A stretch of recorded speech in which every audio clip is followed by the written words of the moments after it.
Well. It's Thursday, and you know what that means. It's another week in the NFL. Yeah, we're up to week number 10. Holy smokes. This season is going very quickly. And so, before the action starts tonight, what we should probably do is take a look at Frankie's Power Rankings to see which teams are great, which teams are terrible, and which teams are in the middle, and we'll do that right after this.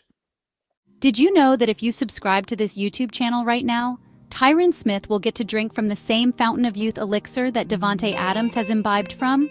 This will allow him to go back 5 years in his career and actually block somebody. So go ahead and hit the subscribe button right now to enable Aaron Rodgers to stand upright and throw passes for the Jets. And if you're already subscribed, tell a friend about the channel.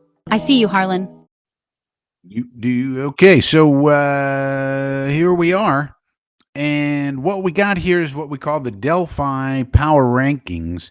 The reason they're called the Delphi Power Rankings is because we use multiple sources of information to tell us who's number one, who's number two, and so forth and so on. So we use PFF, Bing, ESPN, FPI, the Football Power Index, Bing, DVOA, defense adjusted value over average, ding, net points, which is the best shorthand one if you're curious, EPA average, bing, and that's an average of your EPA score for your offense and then defense, and you average the two and you get the average. And the best and then we average out those scores of the five elements of the Delphi Power Rankings. And the best you can do is get a 1 because then we filter it lowest to highest, right? So we have a perfect example. Look at the Detroit Lions are absolutely, without a doubt, number one team in all of football, number one in every ranking. So they get a 1. That's a perfect score. Can't do any better than that. And your Detroit Lions, number 1. Now, what's encouraging about that is that the Detroit Lions are a franchise much like your New York Jets have been. For a long, long time, they were a laughing stock in the league. They were terrible. They could never do anything. They would have great players like Megatron and Stafford and Barry Sanders and all these people, and they could never get anywhere. And they would have losing seasons after losing seasons. They would occasionally make the playoffs, but they would have no sustained success whatsoever until Mr. Dan Campbell and Mr. Brad Holmes showed up together and turned the whole damn thing around. And so that's what we have to hope we can do. That's why they're good news for us, because it's a model of what could be done. They've gotten out of the NFL ghetto and are now squarely living in the gated community, number one in all of football. And then you see the Baltimore Ravens, number 2, and this would probably be the Super Bowl right here. This would be an exciting Super Bowl. Number 1, the Chiefs wouldn't be in it, but then you'd have two teams that, are not Super Bowl contenders every year. I mean, the Ravens have been consistently a playoff team, but have not been able to get to the Super Bowl much of late. And then the Lions, who haven't been there. I don't think they've ever won a Super Bowl. Maybe they've won. But, obviously they've been one of the worst teams in the league for decades. And so I think it would be really fun to see a Ravens-Lions Super Bowl. And you look at the Ravens, 2, 5, 4. So pretty consistent. And what you're seeing in these scores now, this is the after week 9, and we've done these every week. Last week I didn't have time, so I skipped one. But what you're starting to see now is they're starting to congeal.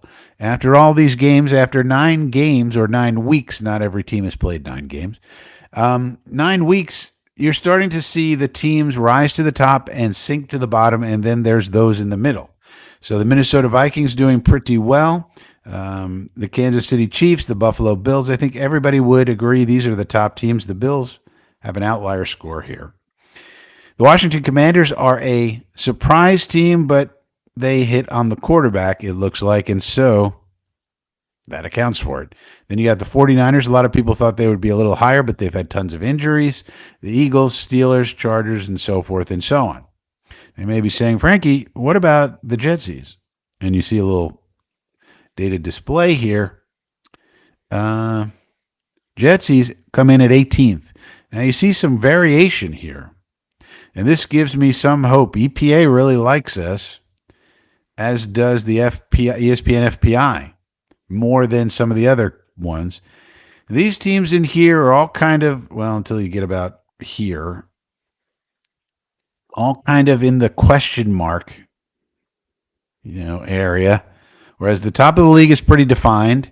The bottom of the league is pretty defined. The only one you could say is different down here is the Dolphins.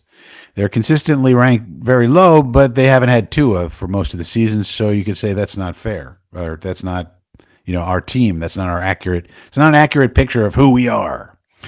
Whereas everybody else, I mean, this is pretty. The Panthers are pretty much the worst team. The Patriots, and we lost to these bums. The Raiders, all these teams have struggled clearly and haven't had any excuse, although the Cowboys now are without Dak, so they're probably not going to get any better. They lose their quarterback.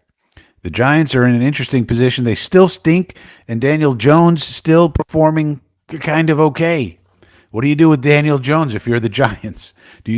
All this time, you still haven't found out if you have a guy or not. And that's probably the worst place to be. If I had to guess, I think they're going to move on. But at the same time, he's not playing terrible. The Browns have a situation with their quarterback, but he's out now, so they've started to sell off pieces. Same with the Jaguars, and the Saints had tons of injuries, and they fired their coaching staff. And then here we are. So you can see there's some differentiation. So I made a little data visualization over here. You can see the different ones, so you can just visualize where we are. And you can see FPI and EPA average see us a little differently than the other three.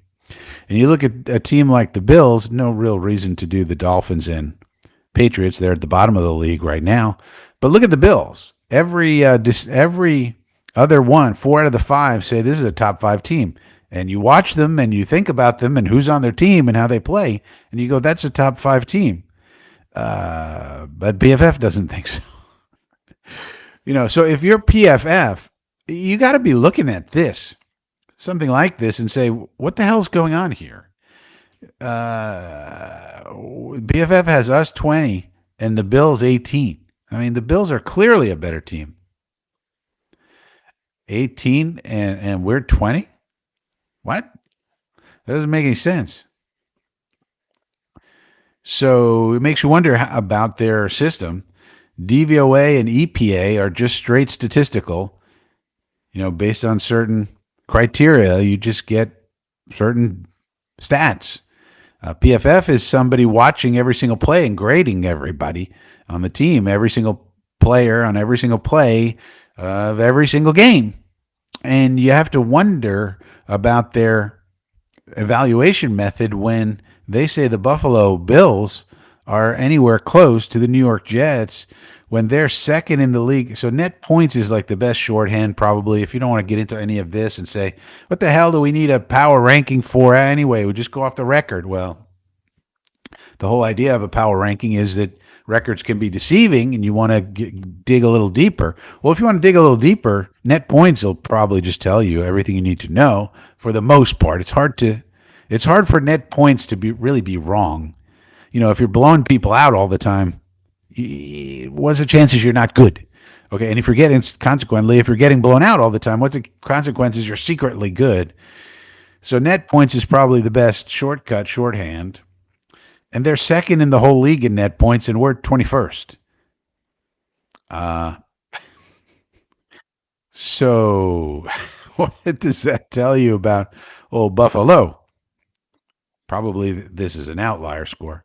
But that's why we use an average. And, when you average out these methods, you figure any kind of outliers in any one statistical method is going to get it out of, it's going to allow you to get rid of those outliers. You don't want outliers in your data because they're outliers. There's something wrong or something unusual about the way they do it. So by having the average or using what I call the Delphi method of the power rankings, that's a way to eliminate that. So there you go. We're starting to see now, it's starting to get late very early. It's starting to get late very early for the Jets. If they're going to climb up this board, they got to start playing a lot better. And, otherwise they're just going to be another season not making the playoffs. So we'll have to see what happens. But there we are after week 9. Let me know what you think about all through the comment section down below. Please subscribe if you're new. If you're already subscribed, tell a friend about the channel and click the like button. I would appreciate it.